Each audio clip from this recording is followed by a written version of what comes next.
जय हिंद साथियों, मेरा नाम है आदित्य यादव। स्वागत है आप सभी का यूपीएससी मार्गदर्शक में। तो दोस्तों, सबसे पहले मैं आपको बता देना चाहता हूं कि कल जो हमारे एयरफोर्स के जवानों पर हमला हुआ, इस हमले को लेकर मैं काफ़ी ज़्यादा चिंतित हूं और हमारे एयरफोर्स का एक वीर जवान शहीद हो गया। इस वीर जवान की आत्मा को शांति के लिए मैं ईश्वर से प्रार्थना करता हूँ कि हमारे वीर जवान के पूरे परिवार को इस दुख की घड़ी में दुख सहन करने की शक्ति प्रदान करें और जो हमारे वीर जवान और जो वीर सिपाही इस हमले में जख्मी हुए हैं, वो जल्द से जल्द स्वस्थ हों, यही ईश्वर से कामना करते हैं। तो दोस्तों, अगर बात की जाए घटना की, तो जो यह हमला जम्मू कश्मीर के अंदर पुंछ ज़िले के अंदर देखने को मिला है, जिसमें आतंकवादियों के द्वारा, जैसा कि आप आर्टिकल में देख ही सकते हैं कि आतंकवादियों के द्वारा उनके काफ़िले पर किए गए हमले में भारतीय वायुसेना के एक जवान शहीद हो गए और वहीं अगर बात करें तो 4 जो अन्य वीर जवान हैं हमारे, वो अभी जख्मी हैं, जिनका ऑपरेशन हॉस्पिटल में भी चल रहा है। वहीं अगर बात करें तो आतंकवादियों के खात्मे के लिए जो ऑपरेशन चलाया जाएगा, जिसको लेकर के वहाँ के आरआर राष्ट्रीय राइफल जो है वो काफ़ी ज़्यादा एक्टिव हो चुकी है। लेकिन अगर सबसे पहले मैं आपको बता दूं कि इस घटना के पहले 14 फरवरी 2019 आप लोगों को याद ही होगा कि हमारे देश में पुलवामा अटैक, जो कि जैश ए मोहम्मद पाकिस्तान स्थित एक इस्लामी संगठन द्वारा किया गया था, जिसका उद्देश्य हमारे देश में स्थित कश्मीर को पाकिस्तान में शामिल करना है।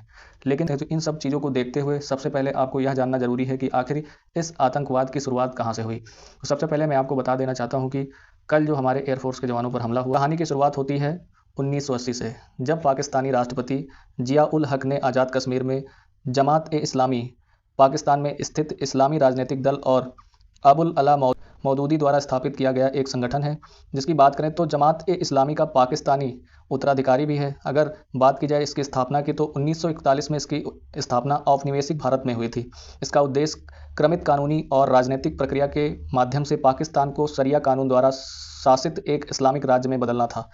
जिया उल हक ने जब आज़ाद कश्मीर में जमात ए इस्लामी के प्रमुख मौलाना अब्दुल बारी को बुलाया और कश्मीर में विद्रोह बढ़ाने की सहायता मांगी, तो बारी ने कश्मीर घाटी की यात्रा की और जमात ए इस्लामी कश्मीर, यानी आप समझ पा रहे होंगे, तो अब जो पाकिस्तान के अंदर जमात ए इस्लामी जो संगठन था, उसके द्वारा उनके जो मौलाना थे, प्रमुख मौलाना, उनके द्वारा जो कश्मीर के अंदर एक्टिव जमात ए इस्लामी कश्मीर नाम का संगठन था, उनके साथ बातचीत की गई।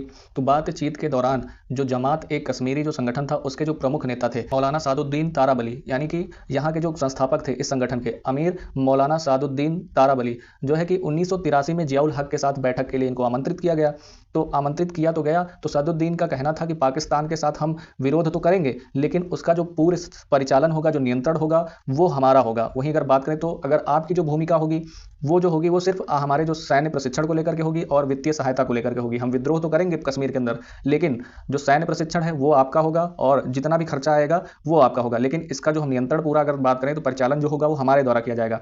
तो पाकिस्तान के अनिच्छा के बावजूद भी ये बात जो है पाकिस्तान उस पर सहमत हो गया, तो दोनों के बीच में ये समझौता हो गया। वहीं अगर बात करें मौलाना सदुद्दीन की, तो उन्होंने अपने जो बेटे को सैन्य प्रशिक्षण के लिए सबसे पहले भेजा। जो ISI जो संगठन है, इसके अंदर ये सैन्य प्रशिक्षण पूरा होता था। तो वहीं अगर बात करें तो जमात इस्लामी के साथ अगर बात करें तो ये जो कश्मीर के अंदर जमात इस्लामी संगठन था, इनका जो है धीमी प्रगति थी। तो ISI जो है इससे काफ़ी ज़्यादा नाराज हो गया। तो नाराज जब हुआ तो उसके बाद उसने क्या किया कि भारत जो कश्मीर के अंदर और नए नए जो है विकल्प तलाश करने लगा। तो इसने जो किया कि 1984 के अंदर, तो 1984 में जम्मू और कश्मीर में एक लिबरेशन फ्रंट यानी JKLF नाम की एक जो पार्टी थी, यानी पार्टी क्या थी, ये अलगाववादी एक संगठन था जो कि कश्मीर को अलग राष्ट्र बनाना चाहता था। आप यहाँ समझ पा रहे होंगे कि जो JKLF का जो मानना था, यानी कि Jammu and Kashmir liberation front का मानना था कि ना ही हम पाकिस्तान में शामिल होंगे, ना ही भारत में शामिल होंगे। हम जो है कश्मीर को, यानी जो पूरा जम्मू एंड कश्मीर जो पूरा इलाका है, इसको अलग राष्ट्र बनाना चाहते हैं। तो इनका मानना ये था। लेकिन अगर वहीं बात की जाए तो 1986 में इसके साथ एक समझौता हो गया, यानी कि ISI के साथ, और वहीं अगर बात करें तो JKLF के बीच में। तो इनके द्वारा बताया गया कि विद्वानों के द्वारा जो है कहा गया कि जो JKLF था और ISI के बीच में केवल एक अल्पकालिक उपाय था। यानी कि यहाँ पे एक बात कही गई कि जो यहाँ के जो काफ़ी ज़्यादा भारत के जो विद्वान हुए, उनके द्वारा ये सारी बातें बताई गई कि जो JKLF यानी कि Jammu and Kashmir liberation front था और ISI जो सैन्य प्रशिक्षण देता था, ये भी आतंकवादी संगठन है। तो इनके द्वारा जो है ये अल्पकालिक उपाय था, यानी JKLF के साथ जो मित्रता करने का जो काम था वो सिर्फ एक कम समय के लिए किया गया था, क्योंकि जमात इस्लामी जो थी कश्मीर के अंदर वो काफ़ी ज़्यादा धीमी कार्यवाही कर रही थी। तो इसको प्रेरित करने के लिए ये पूरा जो है जाल फंसाया गया कि ऐसा है कि अगर बगल में किसी को अगर हम क्या करेंगे, कंपटीशन में खड़ा कर देंगे, तो उसके विरोध के लेकर के ये कहीं ना कहीं अपने काम को तेजी से बढ़ाएंगे। तो ये जो इनका मानना था, इसको लेकर के सारे काम किए जाने लगे। तो अब बात आती है जुलाई 1988 तक। तो लगभग अगर बात करें तो 10,000 यानी 10,000 जो आतंकवादी थे प्रशिक्षित किया गया इन लोगों को, और इनको 50 इकाइयों में काम करने के लिए भेज दिया गया। तो यानी अगर देख सकते हैं JKLF के साथ जब ISI का जो मिलन हुआ, तो उनके द्वारा जो है 10,000 से ज़्यादा जो यहाँ के युवक थे उनको बहला फुसला करके, उनको ये सारी बातें बता करके ISI के पास भेज दिया गया सैन्य प्रशिक्षण के लिए, और उनको यहाँ पर 50 से ज़्यादा इकाइयों में काम करने के लिए भेज दिया गया। तो जब विद्रोह शुरू हुआ, तब क्या हुआ कि JKLF के जो बैनर तले कई और संगठन काम कर रहे थे। यानी कि जो JKLF यानी Jammu and Kashmir liberation front था, तो इसके जैसे कि अगर बात करते हैं कोई भी नेता होता है तो उसके नीचे और भी जो टट्टू टाइप के आदमी होते हैं वो भी काम कर रहे होते हैं। तो इसी तरह जो है इन पूरे JKLF के नीचे जो है बहुत सारे जो और भी इस्लामिक संगठन थे वो काम कर रहे थे। तो काम कर रहे थे, तो अब जो है क्या हुआ, तो इनके दोनों के बीच में अगर बात करें तो इसने जो है सेंध मारनी स्टार्ट कर दी। यानी जमात इस्लामी ISI ने उसको खींचा JKLF को। तो जमात इस्लामी जो है उनके द्वारा ISI के द्वारा बताया गया कि आप जो है बहुत धीमा काम कर रहे हैं, आप जो है अगर जिस तरह से विद्रोह करना चाहिए था वो नहीं कर पा रहे हैं कश्मीर के अंदर। तो इनके द्वारा जो है, और जो जमाल इस्लामी थे तो इनकी जो नज़र थी वो JKLF के जो अंदर जो काम कर रहे जो संगठन थे, नीचे जो काम कर रहे संगठन थे उन पर पड़ी। जिनमें से अगर बात करें तो जिया टाइगर्स जो कि 1987 में काम कर रहा था, वहीं अल हमजा की बात करें जो कि 1988 में जो JKLF के अंदर काम कर रहा था, यानी उसके नीचे काम कर रहा था। वहीं बात करें अंसारुल इस्लाम जो कि सबसे बड़ा संगठित समूह था, जो कि JKLF के नीचे काम कर रहा था। तो इसकी एक सहायक कंपनी जिसे अल बद्र कहा जाता है, JKLF जो था उसके भीतर इसने काम किया। तो ये विद्रोह में सबसे ज़्यादा सक्रिय यहाँ पे रहते थे। यानी कि कश्मीर के अंदर जितने भी उस समय जो विद्रोह हुआ करते थे उसमें सबसे ज़्यादा सक्रिय रहने वाले जो संगठन के व्यक्ति थे, तो उनमें नाम आता था अल बद्र का। तो आप समझ पा रहे होंगे कि JKLF जो नाम की एक जो लिबरेशन फ्रंट थी वहाँ पे जम्मू एंड कश्मीर में, जिनका सिर्फ एक ही उद्देश्य था कि हम जम्मू एंड कश्मीर को एक अलग राष्ट्र बनाएंगे, जिसमें ना कि पाकिस्तान में शामिल किया जाएगा ना ही भारत के अंदर शामिल किया जाएगा। तो फिर क्या होता है कि फिर अगस्त में जो है 1979 में JKLF यानी आप समझ पा रहे हो JKLF के जो नीचे काम कर रहे जो संगठन थे उनको इकट्ठा करने का काम करना स्टार्ट कर दिया। यानी जमात जो इस्लामी समूह था, यानी कि जिसकी बात करें जमात इस्लामी जो समूह था पाकिस्तान का, कश्मीर का जो था, तो उसके द्वारा इनका जो है नीचे जो JKLF के नीचे जो संगठन काम कर रहे थे उनको इकट्ठा करना स्टार्ट कर दिया कि हम क्या करेंगे, इसके अंदर जो काम कर रहे लोग हैं, यानी इसके नीचे जो काम कर रहे लोग हैं उनको इसके समांतर ला करके खड़ा कर देंगे। यानी JKLF जो Jammu Kashmir and liberation front थी उसके सामने जो है समांतर ला करके खड़ा कर देंगे। तो उनमें से अगर बात करें तो समांतर खड़ा करने के बाद तो क्या हुआ कि बनाने के लिए इस संगठन को नेतृत्व करने के लिए वहां से मसूद सरफराज नामक एक कमांडर भेजा गया। यानी कि जो जमात ए कश्मीर इस्लामी था, जमात ए इस्लामी था, वहां से एक कमांडर भेजा गया जिसका नाम मसूद सरफराज था।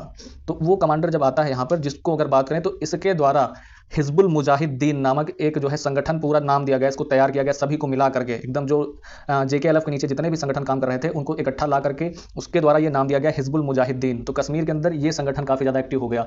तो आगे इस कहानी में भी और भी बातें बताएंगे, तो आप इतना पहले समझते चलिए कि ये कहानी कहाँ से स्टार्ट हुई है और कहाँ तक ये जाने वाली है। तो हिजबुल मुजाहिदीन जब ये पूरा जिसके बारे में अगर बात करें तो पवित्र योद्धाओं की इसको पार्टी माना जाने लगा। तो इसने क्या किया कि नया छत अपना बना लिया कि इसके समूह के नीचे जो अलग अलग प्रकार के जो लोग थे जो आतंकवाद में शामिल होना चाहते थे उनको जो है भरना स्टार्ट कर दिया, शामिल करना स्टार्ट कर दिया। तब क्या हुआ कि अंसारुल इस्लाम जिसके बारे में हम आपको बताया था JKLF के अंदर एक जो नीचे काम कर रहा था संगठन, जो कि वहाँ पे जो सबसे ज़्यादा जो वहाँ पे जितने भी प्रकार के जो हमले किए जा रहे थे इसमें सबसे ज़्यादा एक्टिव रहने वाला एक संगठन था। तो जब इसकी भारतीय सुरक्षा बलों पर इसकी नज़र पड़ी, यानी इसके संगठन पर नज़र पड़ी, तो ये काफ़ी ज़्यादा दबाव में रहने लगा। तो उसके बाद क्या हुआ कि हिजबुल मुजाहिदीन, इसने अपना नाम बदल करके हिजबुल मुजाहिदीन कर लिया। जैसा कि हमने बताया इसके पहले जो कि जमात इस्लामी के द्वारा जो भेजा गया कमांडर था उसके द्वारा जो सभी संगठनों को मिला करके एक नाम दिया गया था हिजबुल मुजाहिदीन। तो ठीक उसी प्रकार जो अंसारुल इस्लाम नाम का एक जो संगठन था उसने भी अपना नाम बदलकर हिजबुल मुजाहिदीन कर लिया। लेकिन कुछ समय तक दोनों संगठन समांतर काम करे, लेकिन उसके बाद क्या हुआ, दोनों ने अक्टूबर 1989 में विलय कर थे। तो जब पूरे दोनों देशों की जब दोनों जो संगठन थे अंसारुल इस्लाम और हिजबुल मुजाहिदीन, जब इनका फिर से दोनों का मिलन हो गया, विलय हो गया एक दूसरे में, तब फिर जब बैठक हुई तो मोहम्मद एहसान डार को यहाँ का संयुक्त समूह का एक नेता बनाया गया। लेकिन अंसारुल इस्लाम का जो संचालन कर रहा था जिसका नाम था हिलाल अहमद मीर उर्फ नसीरुल इस्लाम, तो इसको इस संगठन का अमीर बना दिया जाता है। अमीर एक जो है इनका अपना मानना था कि क्या होता है वो मुझे नहीं पता, तो अमीर बना दिया जाता है, यानी एक पद था उस संगठन का, तो अमीर के रूप में उसको चुन दिया जाता है। वहीं अगर बात करें तो 14 जनवरी 1990 को फिर ये धीरे धीरे जो है पूरा काम स्टार्ट हुआ। फिर 14 जनवरी 1990 को जो है काठमांडू के अंदर जो है पाकिस्तान आज़ाद कश्मीर घाटी के जो जमात संगठन थे, जमात संगठन जिसके बारे में हमने आपको बताया है, सारे संगठन मिलकर के एक जो है प्रतिभाग करते हैं, एक जो है बैठक की जाती है, आयोजित की जाती है, जिसमें कश्मीरी जमात विद्रोह सीधे तौर पर जितने भी कश्मीर के अंदर जो जमात विद्रोह करने वाले जो संगठन थे, वो जो है जो अगर बात करें पाकिस्तान का जो संगठन जमात इस्लामी जो पाकिस्तान का संगठन था, उसके द्वारा कहा जाता है कि जो कश्मीर का जमात इस्लामी है और जो भी जमात है यहाँ कश्मीर के अंदर, वो सीधे तौर पर क्या करें कि यहाँ पे जितने भी सारे प्रकार के जो हमले किए जाएँ या फिर यहाँ पे जो विद्रोह पैदा किया जाए, तो उसका सीधा असर जो है वो कश्मीर को देना चाहते थे, यानी कश्मीर के अंदर जो काम जो जमात वाले जो संगठन थे उनको देना चाहते थे। तो उसने सीधे तौर पर क्या किया, इसमें शामिल होने से मना कर दिया। लेकिन फिर भी जो बात चली उसको लेकर के फिर 10 जून 1990 को जो है अगर बात करें तो शामिल हो गया उसी में पूरा। अगर बात की 10 जून 1990 में हिजबुल मुजाहिदीन के संविधान में अंतिम रूप दिया गया। तो अंतिम रूप देने का पीछे का रीजन आपको हम बताएंगे आगे। तो यहाँ पर क्या हुआ कि जो जमात इस्लामी कश्मीर था, उनको कहा गया कि अपने अपने सदस्यों को जो है एक एक समूह के नेता के रूप में नामित करना था। तो अनुमति दी गई कि एक मुख्य कमांडर को नामित किया जाए। तो श्रीनगर के अपने एक जिला प्रमुख को मोहम्मद यूसुफ शाह को यहाँ के हिजबुल मुजाहिदीन का संरक्षण दे दिया गया। उन्होंने क्या किया कि सैयद सलाउद्दीन का उपनाम ले लिया। तो यहाँ पर इनका जो उपनाम दिया गया सैयद सलाउद्दीन, तो ये उपनाम दे दिया गया। इसके बाद जो है हिजबुल मुजाहिदीन और JKLF दोनों के बीच में खूब सारी जो है आपसी विद्रोह शुरू हुआ, जिसमें हिजबुल मुजाहिदीन के द्वारा JKLF के बड़े नेताओं की हत्या कर दी गई। तो जिसको लेकर के 2010 तक के मध्य में कई सारे जो नुकसान किए झेलने पड़े दोनों संगठनों को लेकर के।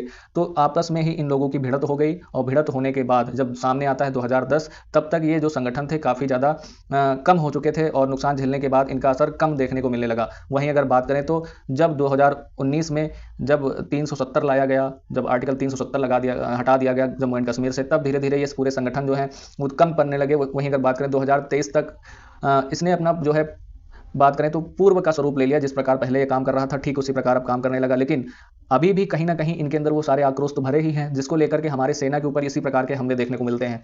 तो संगठन का अगर पतन की बात करें तो सबसे शक्तिशाली कमांडर जो था इनका, जिसकी बात करें बुरहान वानी, उसकी हत्या के बाद शुरू हो गया था। यानी जो हिजबुल मुजाहिदीन का जो पतन था वो इनके जो सबसे बढ़िया कमांडर बुरहान वानी के बाद, हत्या के बाद, ये पूरा इनका जो संगठन था वो कहीं ना कहीं टूटने लगा।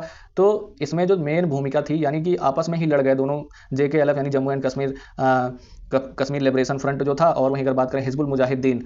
तो अब इसमें आप यहाँ पे देख पा रहे होंगे कि ये जो आपको दिखाई दे रहा है इस्लामाबाद और ये मीरपुर डिस्ट्रिक्ट है, तो ये पाकिस्तान ऑक्युपाइड कश्मीर के अंदर ये आता है। आप यहाँ पे पुंछ देख पा रहे होंगे और राइजी, उरी, बारामूला, श्रीनगर और अनंतनाग, ये सारे जो जितने भी डिस्ट्रिक्ट हैं, ये यहाँ पर काफ़ी ज़्यादा आतंकवादी गतिविधियाँ होती रहती हैं। तो क्योंकि यहाँ से क्या होता है कि जो आतंकवादी घुसपैठिया होते हैं यही पूरे मीरपुर जो डिस्ट्रिक्ट के अंदर से यहाँ पर एंट्री करते हैं, जिसको लेकर के जो हमारे देश के जो सेनाओं के ऊपर हमला करते हैं। तो यही पूरा मामला देखने को मिला है। तो जो कल जो हमला हुआ, तो इसको लेकर के जो एयरफोर्स के कॉन्वे पे जो हमला किया गया, तो कहीं ना कहीं इसका पूरा जो अगर बात करें तो जोड़ना चाहें तो ये कहीं ना कहीं हिजबुल मुजाहिदीन संगठन से आप इसको जोड़ सकते हैं। लेकिन इसमें एक बात और सामने आती है कि अगर बात की जाए तो आपने जैसा देखा कि 2019 में जब पुलवामा हमला हुआ था, तब भी हमारे यहाँ पर जनरल इलेक्शन चल रहे थे। लेकिन जब कल का जो हमला हुआ, तो ये 5 साल बाद लगभग ये हमला देखने को मिला इस प्रकार का, और वही उसी क्षेत्र में देखने को मिला है। तो खैर यहाँ पर अगर बात करें तो खैर हमारे जो सैनिक हैं, जिनमें एक ही हमारा जो बात करें तो वीर जवान शहीद हुआ है, जिसमें 4 जवान घायल हुए हैं। क्योंकि अगर हमारी बात करें, स्वयं मैं खुद की बात करूं तो मेरा किसी भी नेता के प्रति इतना जो है अगर बात करें तो सम्मान नहीं है जितना कि एक जो हमारे देश की रक्षा करने वाले सैनिक का है।